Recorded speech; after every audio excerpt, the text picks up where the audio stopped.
And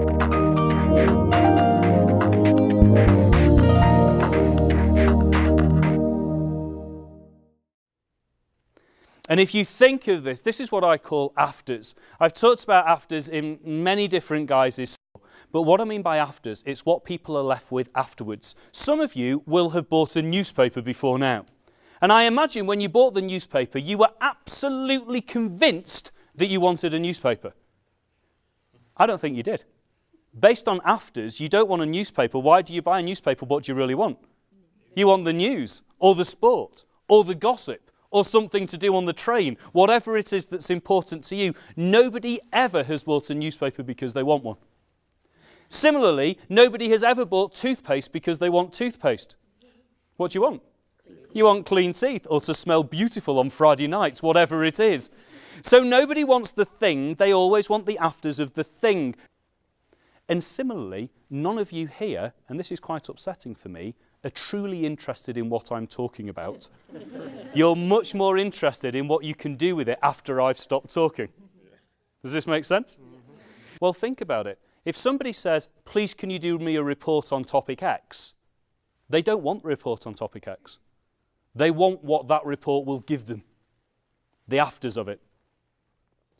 So how to get things right first time is never to do the thing that's been asked. It's to provide the afters of the thing that's been asked. Now, if you think about afters, there are 3 tenses in the world. There's the past tense, that's things that have already happened. We have the present tense, today, and we have the future tense. Of those 3, where do afters happen? Well, they happen in the future because they haven't happened yet. So the best questions to ask to find what somebody truly wants is a future-based question. I'm going to give you 2 or 3 future-based questions to start you off. And then afterwards, because this is just my personality speaking when I tell you my questions, afterwards, why don't you guys just work together to see if you can come up with a list which sounds more like your personality speaking rather than mine.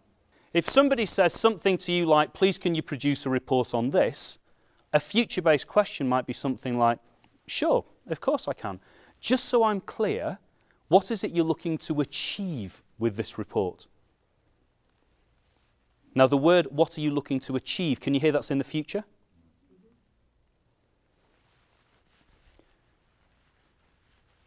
So we're not talking about what should go in the report yet. We're saying what should happen after the report.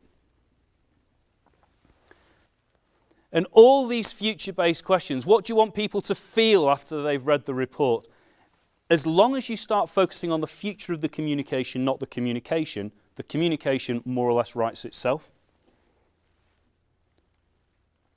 I asked a group of people a while ago to come up with some future-based questions, and just as I will do with you, gave them 2 minutes. I said, come up with as many as you can. Try and get to 10 in 2 minutes. That's quite a challenge, but sometimes people will say, and what would success look like? And how will you know we've arrived? And what are the performance? And they're just very good at it.